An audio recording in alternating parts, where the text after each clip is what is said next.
Defending champions and 11-time winners, probably 10 times winners, the Super Falcons of Nigeria kickstarted the 2026 Women's African Cup of Nations on a losing note. Losing that game 3-2, all goals scored towards the tail end of the game. Welcome to the midweek edition of Rapid Sport Highlights on the Breakfast Show. I am Ijoma Victor. Now let's head straight to Morocco, where debutant Malawi produced one of the biggest upsets in the history of the CAF Women's African Cup of Nations WAFCON after defeating defending champions Nigeria 3-2 in a dramatic Group C opener at the Al Madina Stadium in Rabat on Tuesday. Making their debut at the Continental Showpiece, the Scotches delivered a fearless performance to hand the 10-time African champions a rare opening match defeat, ending Nigeria's long-standing record of never losing to tournament debutants since the competition began back in 1998. Now, the victory was inspired by captain Temwa Chawinga, who scored twice, while her sister Tabitha Chawinga added the second goal in a memorable outing for the Southern African side. Nigeria responded through Rashidat Ajibade via the penalty spot and late strike from Uchenna Kanu, but the Super Falcons' spirited comeback fell just short. Let's head straight to Al Madina Stadium and watch that highlight between Nigeria and Malawi. Veronica, number 6.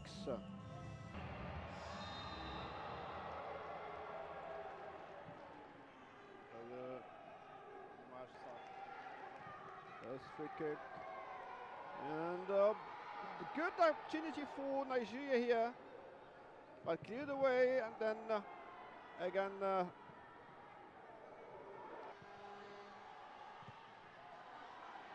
touch for Malawi here.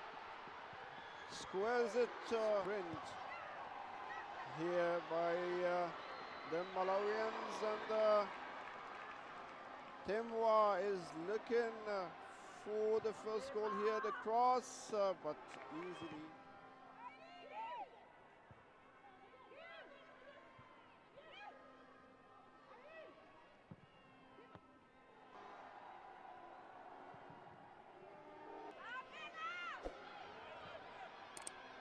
Chigini, good cross here, and nice opportunity.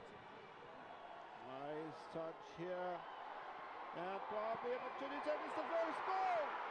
First goal for Malawi! Signed by Temwa. What a surprise! What a surprise tonight! Temwa scores the first. The Malawians are not stopping, and this is another opportunity, and the second goal! Goal for Malawi by Chawinga, the captain of Malawi. This opportunity, Ajibadi, and it's 1 for Nigeria, 2 for Malawi. First goal for returns to the Malawians. Nice opportunity here. And it's the third goal for Malawi by Temwa Chawinga.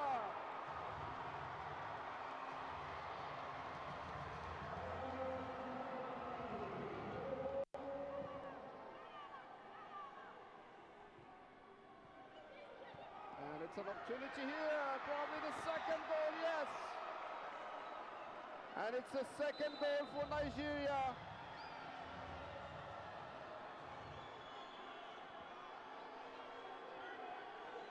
Asking for a hurry, and then comes the... Well, I wonder how the Malawians felt not only in Morocco but back home. Now the tournament also serving as Africans a qualifications pathway for the 2027 FIFA Women's World Cup in Brazil. The Super Falcons will be under big pressure to respond quickly in their remaining group matches, while Malawi's remarkable victory has significantly boosted their hopes of reaching the knockout stage. Now, looking at the statistics, Nigeria doing the playing while the Malawians doing the scoring. I talk about ball possession 55 to 45 against the Malawians. Then we'll also look at shot on goals 13-13 for both teams. Big chances 4 to Malawi and just 2 to Nigeria. Meanwhile, let's take that interview of Justine Madugu, yes, the head coach of the Super Falcons, in their defense. I want to appreciate the girls for the effort they put in. As far as the game is concerned, they gave it their all, they gave their best. We made mistakes and we got punished for those mistakes that we made. Team selections are based on the performances of the players. And like you rightly said, Christy did very well in the previous games that she played. And leading up to this particular match, based on what we tried to do in the game, the person that played in that position happened to be slightly ahead of her because we had to drop her back into the central defense. And there are things that we must learn. We make mistakes and we learn from them and we try to get over it. It did well. For Deborah, the arrival also affected her engagement, involvement in today's game.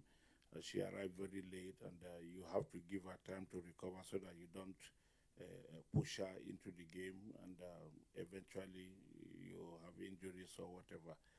But like I said, it's normal, it's football, it's a wake-up call for us, and we know what is still at stake. We are going back to correct those mistakes and see how we get over them and then get to the next game or next round. You see, when things like this happen, everybody has his opinion, everybody is entitled to say whatever he says. If we had won, the comments people will be making will not be the same. When we played the last edition and we were playing Ashley from the left fullback. Ashley was not a left fullback, but she played there and everybody appreciated what she did and she did very well. We had some challenges in the defense, and even from where Michelle played today, I think she needs to be commended and appreciated because she gave it her all and she did very well. The mistake didn't come from her position. It's not her involvement in that area that caused those goals that we considered. So the issue of her being played out of position does not arise. She's a player, she's a defender. If we don't have confidence or believe that she can play from that position, we will not play her. Like I said, yes, there will always be criticism and comments when things like this go wrong. We accept those things, we accept responsibility for whatever happened, and then we'll go back and try to work on whatever mistakes we may have noticed. The players in the team are very flexible. We have a lot of very flexible players in the team. So that she played from that position is not an issue, and like I said, we will need to get over whatever may have happened. We'll get it right the next time.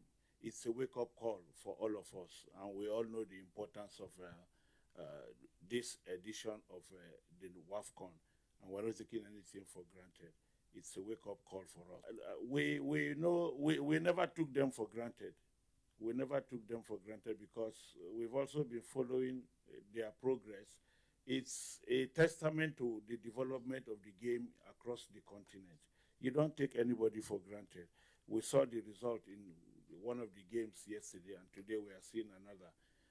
The Malawians are a good side. We are all aware of that. They have very good players. We know how their preparations, they have prepared very well. And the advantage of having to play a lot of games within the Kosafa region helps in the development of teams from within that region. So it's not as if we took them for granted or we underrated them by any means, because we knew they are a good side. Any team that qualifies for the WAFCON deserves to be respected. And they did well, they played well, and then they got the result they probably worked for. So it's something that we must learn to live with and get over it and get to the next round. Thank you. With regards to the issue of the social media, like I said, when things go wrong, you always find excuses and then blame here and there. These are things that we must also respect whatever people say, because we lost a game and that they are entitled to their opinion. Before we came here, we knew what we were coming for, and we didn't really allow that to distract us. From the perspective from which people are looking at it with the social media aspect, it may have one or two effects on the players and on the team, but we have tried the best that we could, try as much as possible to ensure that that does not serve as a distraction to the team, but people are still entitled to their opinion. With regards to the second question, please. Yeah. Chiamaka has been, I mean, a very good player. Everybody knows her exploits, both at the national team, in her club side. And like I said, you can always have good days and you can always have bad days. Today we will consider it to be one of the bad days, not only for Chiamaka, but for all of us collectively as a team. She has been very outstanding. She has been very outstanding in all the games we have always played. That it happened the way it happened today is one of those things. It is normal. Things like this do happen in football. And we know she will also get over it. It's not an individual error. It's a collective thing. We all take responsibility for that and not blame one player for it. We have noticed whatever errors that may have resulted in the result of the game today. We will still go back and still analyze the game generally before we come up with what we need to do, having corrected those errors that we also notice, and then come up with a plan. Okay, that's a coach, Justine Madugu. In as much as I really don't want to say anything, I'm actually tempted to say something, picking out some points he made during that press conference, making reference to Deborah. If Deborah is arriving camp late, you shouldn't have featured her in that game. That many people are already in camp, get a substitute for her. He actually defended the social media and whatever really happened against them, yes, for the Super Falcons. Okay, before we head straight to the Zambian game, let's talk about, okay, let's take the reaction. Yes, the reaction of Esther Okoronkwo and, Christy Uchebe also after that game. I think next game we're gonna come back. We have to come out better than we did this game. Kind of came out like a little flat, but it is what it is. We learned. We're gonna go back and learn our lesson, and learn where we should fix, and then come back better in the next game. I don't know. I don't know what the referee saw, but I think definitely it should have been looked at. But it is what it is. I didn't get it, so I'm not gonna talk about it or complain about it. It is what it is. Like, I'll take full responsibility for it. Just coming back in general, I feel like next game is gonna be better for sure. I'm gonna say it's football. Nothing went wrong.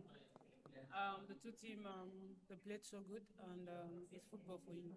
You lose, you win, you draw. But whichever way you come back in the next game against Zambia, we try our best to get through this phase, so we'll be able to qualify for the World Cup and also to defend the title. It's to cheer up and to raise our heads up. It's not the end of the tournament; it's just the beginning. 2018, the same thing happened against Nigeria, South Africa. South Africa won the first game and came back to win the tournament. I think this game, every game now, every team is stepping up.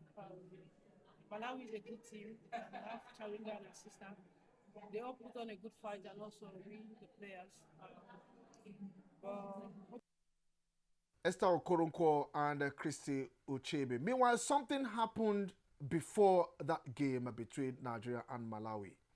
Now, let's tell that the reigning African champions, the Super Falcons, received the reward promised by the federal government following their triumph at the 2024 Women's African Cup of Nations. Now, Chairman of the National Sports Commission, Shehu Diko, presented the reward to the team in Rabat, Morocco on Tuesday, just hours before Nigeria's opening Group C match against Malawi at the 2026 WAFCON. Now, photos shared by the Nigerian Football Federation on its official X account showed Diko alongside the NFF General Secretary Dr. Mohammed Sanusi and Captain Rashidat Ajibade. The parcel presented to Ajibade and her teammate are understood to contain the title document for the houses promised by each player, as well as their national honors certificate following the historic victory. President Bola Ahmed Tinubu announced a reward package of $100,000 for each player, $50,000 for every members of the technical crew and backroom staff. A three-bedroom house for each team members, and national honor of officer of the Order of the Niger OON, while the cash rewards were reportedly paid after the completion of administrative processes. The presentation of the housing document and national honor certificate had been delayed until the team's return to Morocco for this year's tournament. So, what really happened to the Falcons despite this big and huge motivation? Well, you've heard from Justine Madugu, the coach of the Super Falcons. Their next game will be against the Copper Queens of Zambia, who trashed Egypt by 6 goals to 0. I wonder how the Super Falcons will cope when that game comes up. Walk out onto the pitch to a wonderful atmosphere here in Rabat. Here we go. This is from Zambia, close to the net. Will she be able? Zambia, are we going to witness a goal? Great, that was great. What a great save. Morocco won with 4 goals against nothing for. What a great save. Knowing she's gonna strike it. What a goal! Such a great goal. Calm, composed, and confidently converted. Great goal for Zambia. This is the first goal of Zambia in. There we go. What goal! This is the second goal of Zambia. Here again. Zambia scoring the second goal. Also, there we go. Are we gonna see a third goal being scored in this second half time? What a great goal from Zambia. Here we have a hat-trick. We are only 62 minutes into the game and Zambia scored a hat-trick.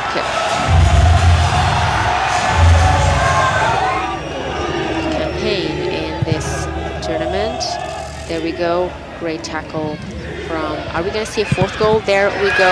There's the fourth goal for Zambia. Such a great, organized, calm, and composed play, passes, and tactics from the Zambia side. Then are we going to see fifth record goal? What a great goal from Zambia! As we were saying, such a great performance. That was a great strike from the Zambia players. A fifth goal here in. Go again, closer and closer. Now the attack is flooding forward. This is the 6th goal for Zambia. As we said, such a great performance. Another goal, and this is the game with the most goals in. We're going to see the first goal of Egypt. No, they're only seconds away from the end of, from the final whistle. The game is. I still remain in John, my victor. You have yourself a beautiful day ahead. Good morning.